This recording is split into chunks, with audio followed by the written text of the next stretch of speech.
ലോകത്തെ ഏറ്റവും വലിയ ദരിദ്ര രാഷ്ട്രം എന്നറിയപ്പെട്ടിരുന്ന ഒരു രാജ്യമാണ് യമൻ എന്നറിയപ്പെടുന്നത്. ഇന്ന് യമനിലെ ആയുധങ്ങളെക്കുറിച്ചാണ് ലോകത്തൊക്കെയും ചർച്ച നടന്നുകൊണ്ടിരിക്കുന്നത്.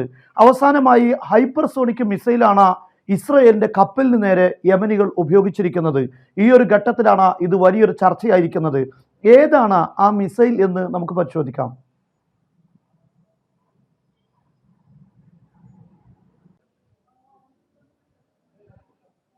ഹാറ്റിം 2 എന്നാണ് ഈ ബാലിസ്റ്റിക് മിസൈലിന്റെ പേര് യമനികൾ നൽകിയിട്ടുള്ളത്.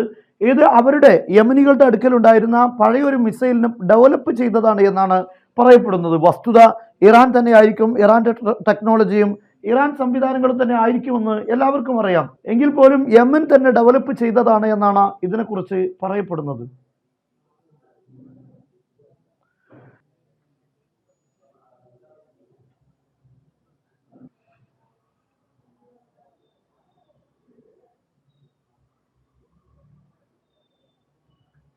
ഇത്രയും ശക്തമായി മിസൈൽ യാതൊരു പ്രതിരോധങ്ങളുമില്ലാതെ അമേരിക്കയുടെയും ബ്രിട്ടന്റെയും ഇസ്രായേലിന്റെയും ഒക്കെ പ്രതിരോധ സംവിധാനങ്ങളെ വെട്ടിച്ചുകൊണ്ടാണ്, അതിനെല്ലാം മറികടന്നുകൊണ്ടാണ് ഈ മിസൈൽ നേരെ കപ്പലിൽ ഇടിച്ചിരിക്കുന്നത്.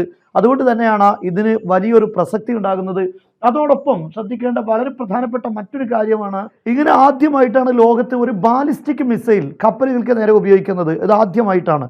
യമനികളാണ് അങ്ങനെ ഒരു സംവിധാനം ആദ്യമായി ഉപയോഗിക്കുന്നത്. കാരണം ചലിച്ചുകൊണ്ടിരിക്കുന്ന ഒരു പ്രതലത്തിലേക്ക് എങ്ങനെയാണ് ബാലിസ്റ്റിക് മിസൈൽ ഉപയോഗിക്കുക എന്നത് വലിയൊരു പ്രതിസന്ധിയുള്ള കാര്യം തന്നെയാണ്. കാരണം കപ്പൽ എന്ന് പറയുന്നത് ചലിച്ചുകൊണ്ടിരിക്കുന്ന വസ്തുവാണ്. യഥാർത്ഥത്തിൽ ബാലിസ്റ്റിക് മിസൈൽ അതിൻ്റെ തുടക്കത്തിൽ നിന്ന് തന്നെ അതിൻ്റെ ഒരു ലക്ഷ്യസ്ഥാനം അടയാളപ്പെടുത്തിയതിനു ശേഷമാണ് ആ ലക്ഷ്യത്തിലേക്ക് ബാലിസ്റ്റിക് മിസൈൽ നീങ്ങുന്നത്. അതേസമയം ബാലിസ്റ്റിക് മിസൈൽ എങ്ങനെയാണ് ചലിച്ചുകൊണ്ടിരിക്കുന്ന കപ്പലുകൾക്ക് നേരെ ഉപയോഗിച്ചത്? അതുകൊണ്ട് തന്നെയാണ് ഈ ഒരു സംഭവം ആദ്യമായി യമനികളായി ഉപയോഗിച്ചത് എന്ന് അവർ അവകാശപ്പെടുന്നതിൻ്റെ പ്രധാനപ്പെട്ട കാരണം. ഇത് യമനികൾ മാത്രമല്ല, അമേരിക്ക തന്നെ ഈ വിഷയം കഴിഞ്ഞ ദിവസം അവരുടെ സൈനിക തലങ്ങളിലിരിക്കുന്ന പ്രധാനപ്പെട്ട ഒരു വ്യക്തി തന്നെ ഈ കാര്യം അംഗീകരിക്കുകയുണ്ടായി. സാധാരണഗതിയിൽ ഇത്തരം കപ്പലുകളെല്ലാം അറ്റാക്ക് ചെയ്യാൻ വേണ്ടി ക്രൂസ് മിസൈലുകളാണ് ഉപയോഗിക്കാറുള്ളത്. കാരണം ബാലിസ്റ്റിക് മിസൈലുകൾ ഔട്ടർ സ്പേസിൽ പോയിട്ടാണ് അത് താഴോട്ട് വരുന്നത്. അങ്ങനെ ലക്ഷ്യം നിർണയിച്ചു കൊടുത്ത് വരുന്ന ഒരു സംഭവം ഇത്രയും ഔട്ടർ സ്പേസിൽ പോയി തിരിച്ചു വരുമ്പോഴേക്ക് ഈ ലക്ഷ്യം മാറി രേഖപ്പെടുത്തിയ ആ ഒരു ലക്ഷ്യത്തിൽ നിന്നും തെന്നി മാറിയിട്ടുണ്ടാകും, അത് നീങ്ങിപ്പോയിട്ടുണ്ടാകും. എന്നാൽ യമനികൾ ഇത്തരമൊരു മിസൈലാണ് കപ്പലുകളെ ആക്രമിക്കാൻ വേണ്ടി ഉപയോഗിച്ചിരിക്കുന്നത്. ഈ ബാലിസ്റ്റിക് മിസൈലുകൾ ഉപയോഗിക്കുമ്പോൾ അതിന് ശക്തമായ പ്രഹരശേഷി ഉണ്ടാകും.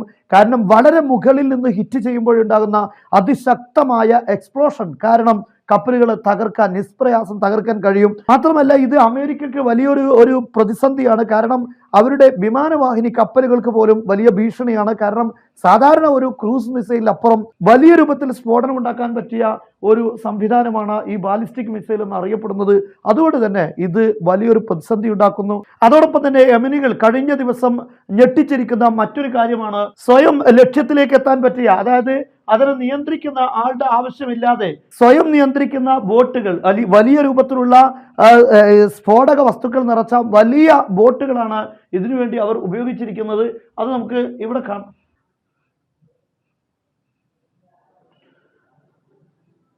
കഴിഞ്ഞ ദിവസമാണ് ഇങ്ങനെ ഒരു സംഭവം ലോക തലങ്ങളിൽ വലിയ ചർച്ചയായിട്ടുള്ളത്. നമുക്ക് കാണാം, ആ ബോട്ട് വളരെ വേഗത്തിൽ ചെന്ന് കപ്പൽ ഇടിക്കുന്നു, കപ്പൽ തരിപ്പണമാകുന്നു. ഇതാണ് ഇപ്പോൾ ഇത്തരം ഒരു ചർച്ചയും കൂടെ യമനികളുടെ ഈ ബോട്ടുമായി ബന്ധപ്പെട്ട ഒരു ചർച്ച ലോകതലങ്ങളിലേക്ക് കടന്നു വരാനുണ്ടായ കാരണം, ഈ ബോട്ട് ഇതുപോലുള്ള ധാരാളം ആളെ നിയന്ത്രിക്കുന്ന ആൾ അതിൽ ആവശ്യമില്ല. അതേസമയത്ത് സ്വയം അതിന് ലക്ഷ്യത്തിലേക്ക് എത്താൻ കഴിയും.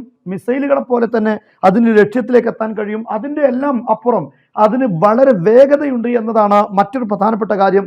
ഏകദേശം ഈ ബോട്ടിന് യഥാർത്ഥത്തിൽ ചലിക്കാൻ വളരെ വേഗതയുണ്ട്, ഏകദേശം 35 മൈൽ സ്പീഡ്.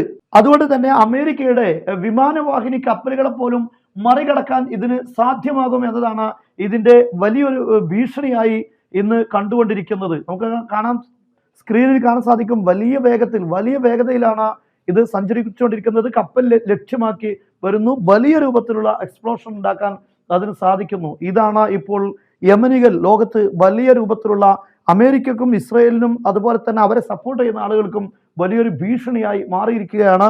കാര്യം നമുക്കറിയാം, ഇറാൻ ഇതിന് പിന്നിൽ കാര്യമായി പ്രവർത്തിക്കുന്നു. ഇന്ന് നെതന്യാഹു പറഞ്ഞ വളരെ പ്രധാനപ്പെട്ട ഒരു കാര്യം, ഇറാൻ ഇസ്രയേലിൽ കരമാർഗത്തിലൂടെ യുദ്ധം ചെയ്ത് ഇസ്രായേലിനെ ഇല്ലാതാക്കാൻ ശ്രമിക്കുന്നു.